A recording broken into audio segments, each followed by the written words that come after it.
Hello, and welcome to The Monster and the Child, where childhood studies and monster studies collide. I am Dr. Kathleen Kellett, and this is part 2 of the Ask Me Anything, answering your very good, very in-depth, detailed questions. Took more time than I realized it was going to, so it got broken up into 2 parts. And I hope that you enjoy part 2. All right, Morgan Tornetta 8599 asks, do you have a list of theory books you would recommend so I can get them all from the library? So theory is really broad. And so I'm just going to tell you some of the main sort of theoretical underpinnings I used for my dissertation. It seems like a good enough way to narrow things down. So one of the things I talked about a lot in my dissertation was based in affect theory, which is kind of the study of and theorization around embodied emotions, sort of the actual like biological states of being that we experience when we experience emotion, and then the cultural interpretation thereof and the effects of both of those things. And so you can look at that specifically in literature, but also in lots of other sort of categories of life. So if you're looking for that sort of idea in children's literature specifically, we've got affect, emotion, and children's literature, representation and socialization in texts for children and young adults. And that's an edited collection edited by Bullen, Maruzzi, and Smith. And then another one that I used a lot in my dissertation was Sarah Ahmed's The Cultural Politics of Emotion. Highly recommend that, and just kind of highly recommend Ahmed in general because she rules. Then I did a lot of work on metaphor. So George Lakoff and Mark Johnson's 1980 text, Metaphors We Live By, is really foundational. That is just really interesting for learning some of the ways that metaphor shapes how we think about many certain concepts. You think of metaphor just as like a literary device, but it's so like cognitively foundational to the way that we conceptualize ideas. And I think that's really neat. And obviously as someone working with monstrosity, which is all metaphor, that was really important to learn about. Then we also have some overlap of metaphor with the emotional stuff I was just talking about. So we have Zoltan Kovacs, who is a theorist who writes a lot about that topic. I used his book, Metaphor and Emotion, Language, Culture, and Body in Human Feeling. And then for the political rhetoric side of things, I used Jonathan Charteris Black's text, Politicians and Rhetoric, The Persuasive Power of Metaphor. And then finally, for the actual just monster stuff, if you're looking for a big old edited collection, a bunch of them, that's that kind of top shelf of this bookshelf back here. We have Mittman and Dendel's edited collection of the Ashgate Research Companion to Monsters and the Monstrous. That's just a fun one. It's got lots of history of monsters, sort of different cultural context, and then more contemporary stuff as well. You've got Kristeva, of course, Julia Kristeva's Powers of Horror, an essay of objection. Extremely foundational to a lot of people who have done monster studies since, including Jeffrey Jerome Cohen. A book on economic theory and monsters that I absolutely love is David McNally's Monsters of the Market, Zombies, Vampires, and Global Capitalism. Then we have W. Scott Poole, who's one of my favorite just academic authors, and he does the sort of writing for a broader audience. I think his writing is super accessible, but also super well researched. I really love his books, Satan in America, The Devil We Know, as well as Monsters in America, Our Historical Obsession with the Hideous and the Haunting. Highly recommend both of those, and you absolutely don't need to be any kind of academic to read them. Just enjoy some good nonfiction. And then I also really love Ebony Elizabeth Thomas's book, The Dark Fantastic, Race and the Imagination from Harry Potter to the Hunger Games. She does a really interesting like call and response with Cohen's Seven Theses, where she kind of looks at things from the monster's point of view. And she does that in the context of writing about the dark other trope in Western fantasy, and how this sort of racialized darkness is the stand-in for like the villain and the monster, and what to do about all of that, especially in contemporary fantasy. So yeah, I will have all of those in a Works Cited in the description if you want to check those out. If you're interested in the topics that I talk about, I think any and all of them would be of interest to you. On the topic of research, Stay Dazzling 89 asks, I'd love to know your research process for these videos, like how do you find the sources or literature in particular? I'd love to know because I've been wanting to do further reading on these subjects and topics. So you can check out those books that I just mentioned. Jumping into this YouTube channel was after many years of doing a lot of research on these topics. So a lot of the research I like already kind of have in the bank, as it were. But I also am, always finding new sources for my essays. We love JSTOR. We love JSTOR in this household. You can get 100 free articles per month, which is amazing. Project Muse is also a great journal database for a lot of humanities scholarship. They don't have quite the generosity of a JSTOR, but they do have an open access database. I'll also link that in the description. And I'm, Google Scholar. Google isn't as useful as it used to be, but Google Scholar can still turn up some good stuff. But like I said, I've already done a lot of research in this area. So research that I've done for my dissertation, for conference papers that I've done, I'm definitely dipping into those. A great way to find other things, once you sort of have done a little bit of research, is to look into the Works Cited of other pieces that you found interesting, because then you get to find out what they used, and you can do a whole rabbit trail of interesting scholarship that way. Also the Works Cited of Wikipedia articles, frankly, frequently a fairly good place to start. And also I just love a Wikipedia black hole. I'm down a like 4-day, I'm on day 4 of a Wikipedia black hole about like death gods and mythology. And it's been very fun. So, research doesn't have to be this big, sort of scary, onerous undertaking. You can just start just Googling around stuff that interests you, and then once you find stuff, you can see what sort of reputable scholarship exists on it. To that end, if you don't have access to like a university's database of academic sources, which I currently don't because I am not currently working on one, if you look up authors' work on ResearchGate specifically, because often you can find authors' contact information on there. And if you can't, you can, if they're affiliated with a university, you can usually find them on the university site. Pretty much anyone will send you their full text if you ask. If you reach out to a scholar and say like, hey, I'm really interested in reading your article, but I don't have, a university access to that journal, and I don't have the like $40 or whatever to spend on a single article, would you be interested in sending it over to me so I can read it? Basically, we'll all say yes, because we don't get paid for the articles we publish. If we get published in an academic journal, we have not been paid for that. If we're published in an edited collection, we're not paid for that either. So like, yeah, we'll definitely send you our work. We want people to read it. So if it looks like something is blocked to you, if you have a way to reach out to the author, absolutely do so.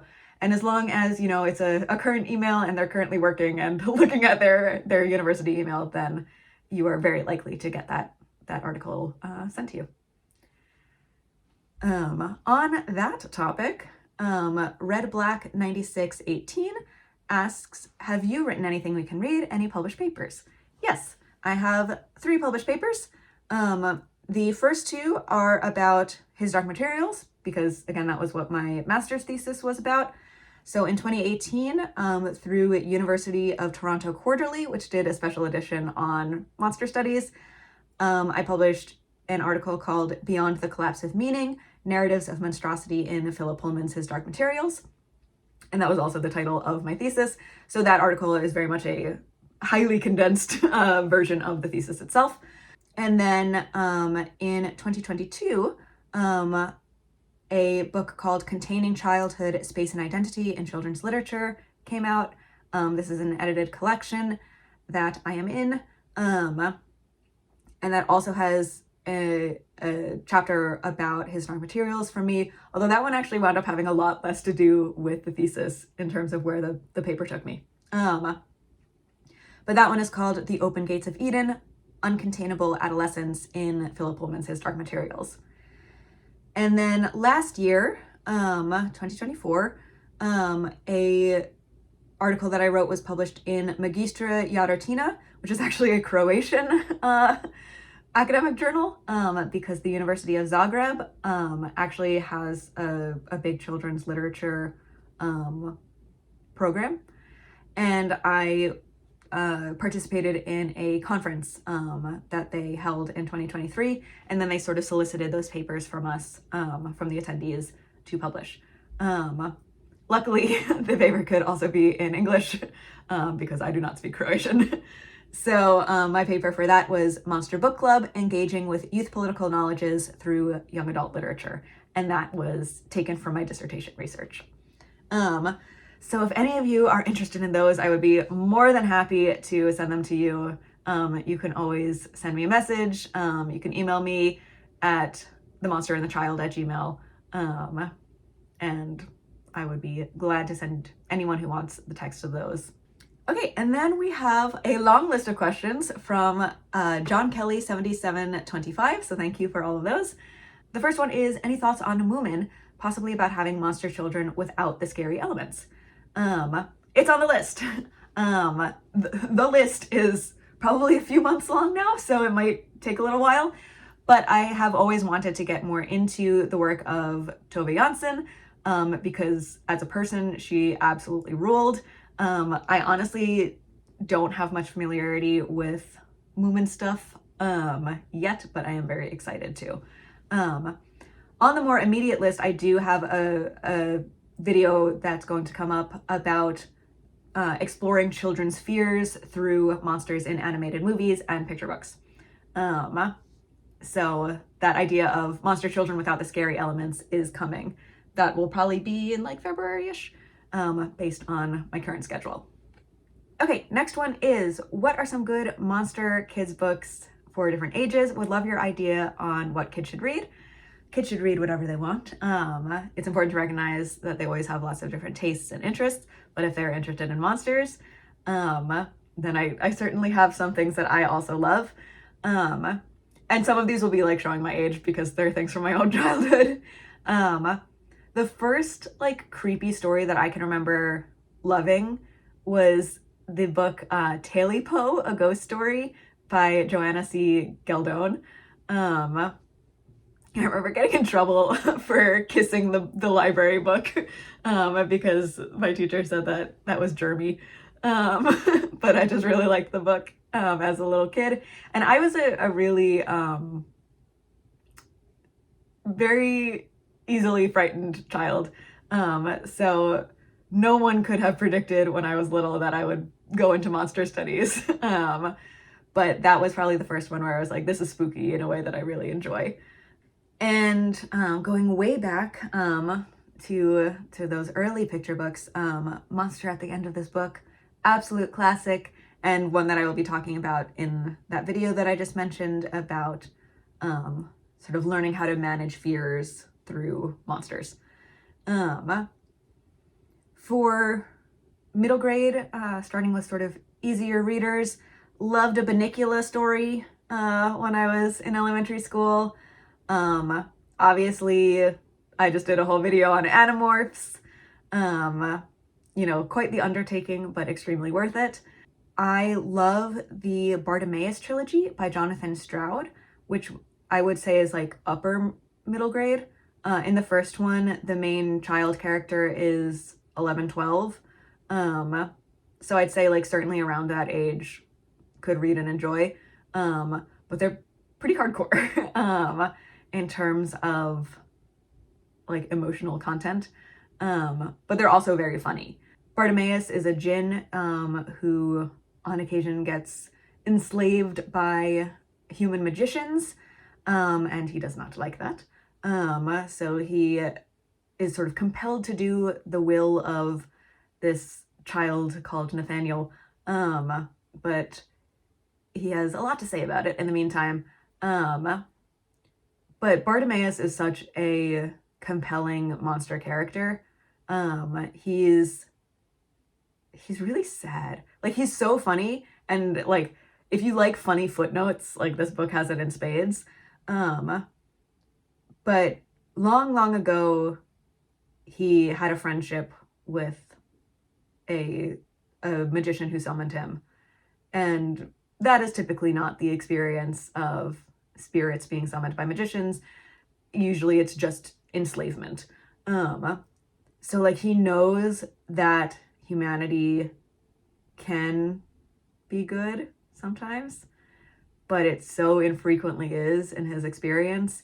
And this sort of like angry hope that maybe the people he encounters could be better, this sort of hope in spite of himself, is just so compelling to me. Great non-human point of view character. Obviously his dark materials, I wrote my whole master's thesis on them. You know, they're probably not the first thing people think of when they think of monsters, but if you read any of my work on them, you will see that I think that monsters as like a category of narrative, monster story, is sort of all over there in terms of heroes versus villains, what is considered natural versus unnatural. I think there's a lot of cool stuff there. The Last Unicorn is a beautiful book that basically from like middle school on up, anyone could read. The prose is just like every couple sentences you'll just get a series of words that like strikes you through the heart and you have to put the book down and just stare at the wall for a bit. And then also like The Red Bull is an incredibly powerful, compelling, thought-provoking, frightening, dark monster figure. And then we move into YA, which is my real bread and butter. Most of the YA that I have worked with in terms of monstrosity isn't like straight up horror. It's more fantasy and sci-fi. So the titles that I'm going to list you may think like, oh, it doesn't have like a monster in it. But I think that they deal with themes of monstrosity.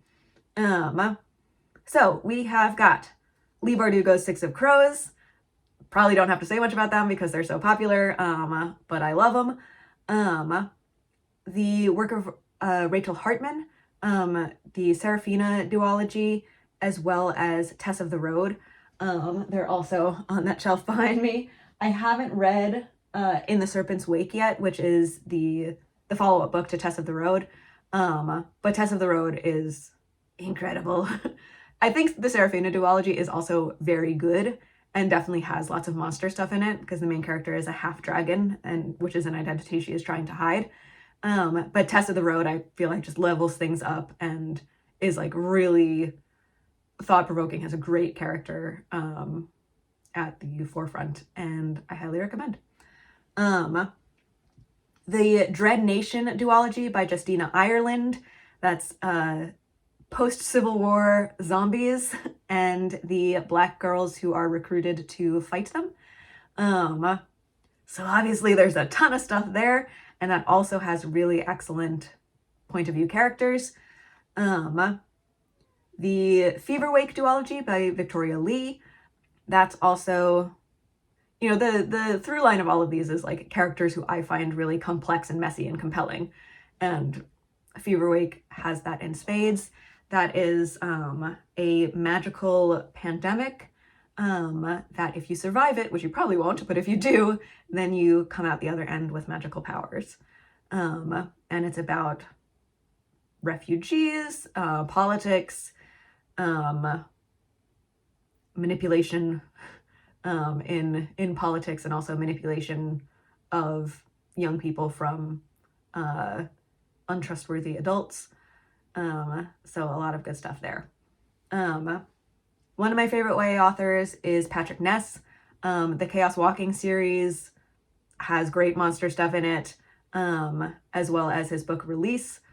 I think all of his books have great stuff in it, but those are two. If you're really looking for good monster stuff, go into those. Hal Shreve's Out of Salem. It's a book I've actually mentioned on here a couple of times. You've got a non-binary zombie and a lesbian teen werewolf who become friends and try to find a way to stop the zombie's decomposition before it's too late.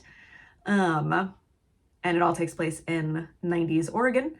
Really cool, like, alternate history in that one. And then a book that I actually didn't love when I first read it, but then I used for my dissertation study, and the responses that I got from the teen readers actually made me reconsider my reaction to the book. And that would be The Taking of Jake Livingston by Ryan Douglas. It's a short book, and I think that one of the things that threw me off was like that it felt kind of abrupt. But it has to do with a very unwilling teenage medium who is also like one of the only Black kids in school and one of the only gay kids. So he's dealing with a lot. Who then gets possessed by the ghost of the ghost of a school shooter tries to start possessing him. So those are some of my monster recommendations. All right. Next question. Did you ever think of releasing these as podcasts too? I had not, but do you think it's a good idea? I've had people recently tell me that I should also do shorter stuff on TikTok as well. The scholarship stuff I kind of know how to do. The social media stuff, still very new to me. So if you think podcast platforms would be a good avenue, or the TikTok thing, let me know. Are you seeing overall themes on how we view kid monsters over time? Example, more protagonists, nicer, less complex, and then where do you think it's going? Okay, so this is just going to be very vibes based and not like a research founded. Okay, so definitely over time with portrayals of monsters, and not just like child monsters, monsters have been taking on more of that protagonist role, and less of just being the automatic antagonist. Obviously Mary Shelley, as always, was a little bit more ahead of her time than everyone else in having that sort of sympathetic monster. But if you look at like the trajectory of vampires, for example, you very much go from like hardcore villains to more complex, often protagonists. I hope that in terms of like nicer or less complex portrayals, I hope we're not going to go less complex, but I do feel like I may know why you asked that. So I do truly believe that people will always be writing really interesting, complex child monsters.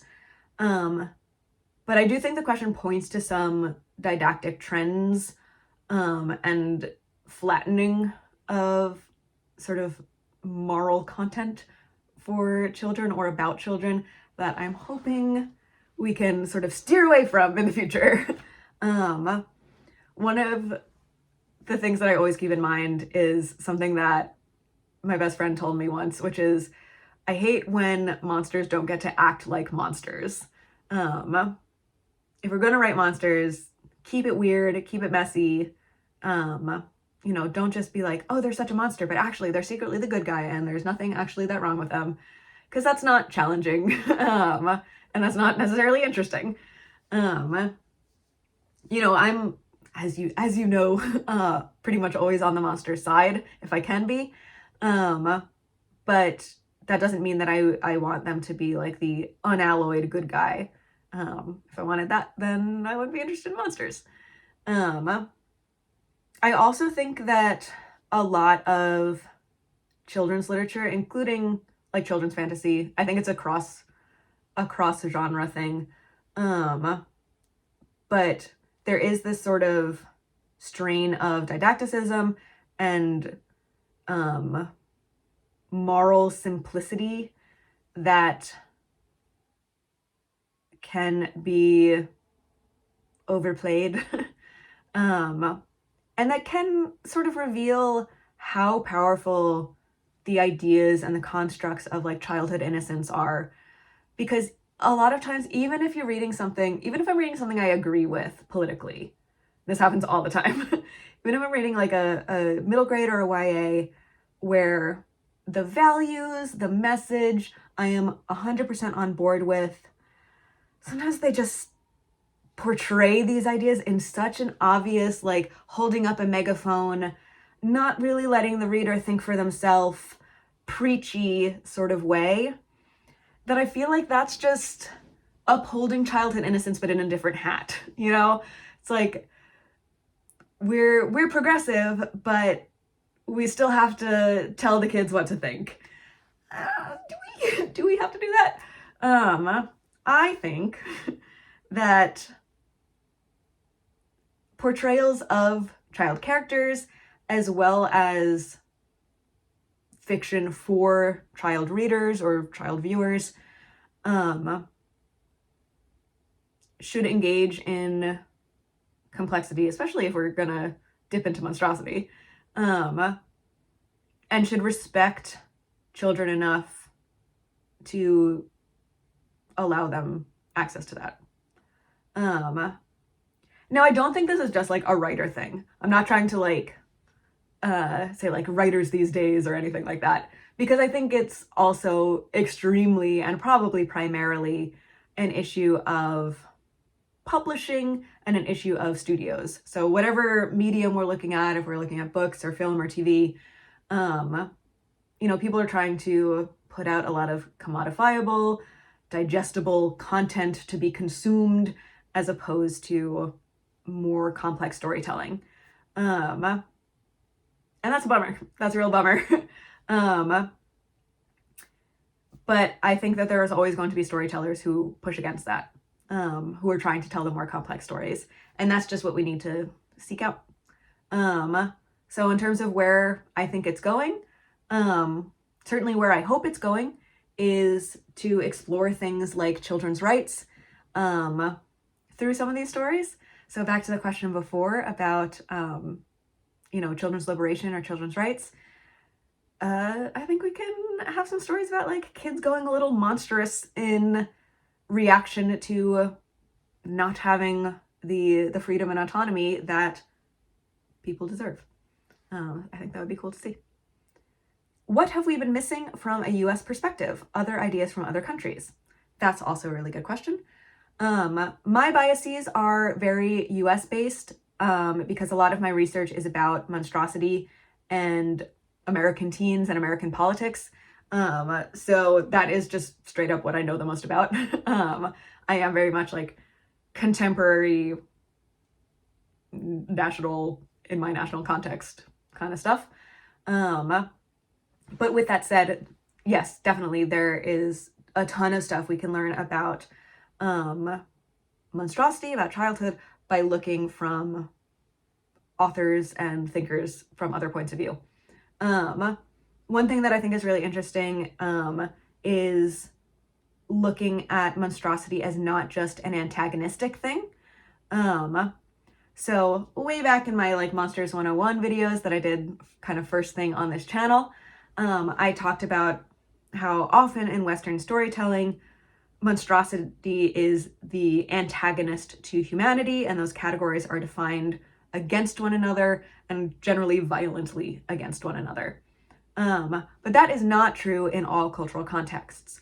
One really cool article that will be in the works cited below is the article Cavemen, Luminoids, and Dragons, Monstrous Creatures Mediating Relationships Between People and Country in Aboriginal Northern Australia by Joanna Thurman.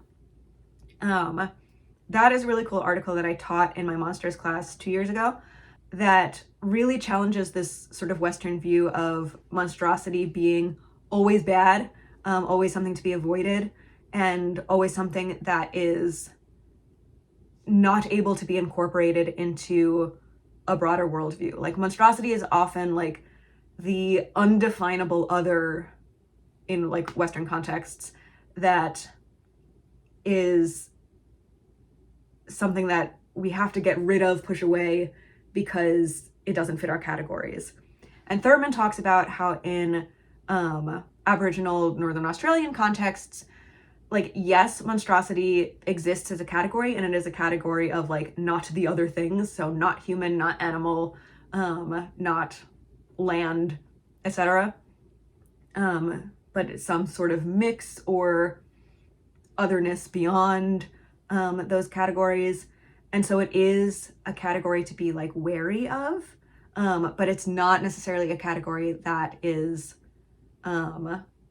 divorced from the rest of reality, nor is it something that is automatically going to be bad to the people who encounter it.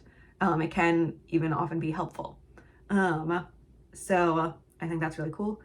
Finding those different contexts of what monstrosity can mean, I think, can really challenge us to sort of check our assumptions, and check the ideas that we like didn't even realize we were bringing to the table. I also have taught some Indigenous North American monster figures in some of my classes, including Deer Woman or Deer Lady from Native American contexts. The episode of the TV show Reservation Dogs called Deer Lady is basically a standalone episode, and I really recommend everyone watch it. It's incredible. Obviously, geographically, that is based in what is now the US, but culturally, certainly distinct, and that also has a monstrous figure as a sort of regulatory figure, and certainly antagonistic to some people, but antagonistic to people who are harming community. So therefore, the figure that is monstrous and scary and capable of violence beyond what humans are can also very much be on the side of good humans. And then also, like, all monsters, and this is something that Jeffrey Jerome Cohen says, all monsters are so specific to their time and place, and they'll always tell you something about the cultures from which they originate. So, like, I've talked about a little bit on this channel about some Japanese monster stories, like Godzilla or like Dark Water, and the monsters in those tell us a lot about Japanese national contexts and history. And that's going to be true of any monster you find from, anywhere and any time. So yeah, if you're interested in studying monsters, definitely seek out as many different types of monsters, as many different cultural examples of monstrosity as you can. All right, next. What does the concept of Halloween do to kids, literally taking on monster forms for themselves, and how has that changed over time? I don't know much about Halloween in terms of like a scholarly point of view, but I do love it, unsurprisingly. I think it's great. I think that giving anyone any opportunity to try out different identities is always a good thing, is always an exciting time of exploration, and a frequently very healthy way of play acting different emotional states, thinking about different points of view. I think that we should all dress up as different things more often, and I think that's a good creative outlet for our brains. I can't speak to really how it's changed over time. Again, that's just not my area of expertise, but the question has piqued my interest, so that research topic may be going on the list. You talk a lot about the media given to kids, but any good insights on the response from kids? What is influencing kids and what didn't make an impact? Okay, so as I have mentioned, that is pretty central to the research I did for my dissertation. So that just regards teenagers because that's what I did for my dissertation study. And it was only 12 kids. So I was not trying to produce anything with like generalizable results. I was treating these participants as theorists in their own right. Like I was citing them like I was citing the other scholars, putting them in conversation with each other. Not trying to say like, this is how teenagers think. It's like, this is what this specific teenager thinks. But as theorists, I can say that in that experience, the young people were very much paying attention to aesthetics and craft when they were reading. That has to be their first before they engage with any thematic material. So if something's just like not well written or the plot doesn't make sense, then, you know, whatever grand message or metaphor you are trying to put in there, they're not going to pay that much attention to it because they'll be like, oh, I didn't like the characters, or there were a bunch of plot twists that didn't go anywhere. They also sort of collectively found it very annoying when teenage characters didn't act realistically. And then when they were like preoccupied with things that don't make sense. For example, if they're like only thinking about their potential romance when the stakes of the story are like at the end of the world. You know, I had multiple participants be like, how dumb do authors think we are? Like how, like, we care about the stuff that matters. Like if we're imminently going to die, we're not being like, oh, but my crush. Like, so they don't like when they're treated as just sort of those stereotypes of a young person. And one thing that I definitely noticed in reading books with them is that they would frequently relate things, even from kind of the distance of fantasy, to school settings and home settings, because those are the settings that we allow kids to be in. So, for example, we read the book Pet by Akwaeke Emezi, which is a weird little book that has this sort of utopian setting, but one in which a lot of the bad stuff from the previous dystopia that they overthrew is kind of hidden from the kids. And it's done so in a way that, like, when something bad is happening, the kids don't have access to the knowledge to be able to understand it. So when we were reading that, a lot of the participants would talk about, like, oh, this is like how bad sex ed is, how much they don't tell us, how much they focus on abstinence and pretend if they don't give us information, then it can't possibly hurt us. So there was a lot of that sort of relation of the ideas in different sort of fantastical settings to experiences that they have in school settings and in home settings. Another thing I'll say on that point is that you know, YA has such a reputation of like getting rid of all the adults, especially YA fantasy, so that like everyone's an orphan, the adults are all completely absent, so that the kids can actually go on whatever adventure they need to go on. And in my own writing, I've been certainly guilty of that as well. But a lot of my participants would frequently talk about the adult characters in the book and the relationships they had with the teen protagonists. Because those relationships are so important to actual young people. Like, they're living with adult guardians, they learn from adult teachers. So yeah, definitely a call for me as just a writer to pay more attention to those adult characters in children's literature as well. And then finally, what's something that you haven't seen in literature but want to? So I mentioned before that I would love to see sort of those ideas about children's rights being incorporated into some more storytelling for children.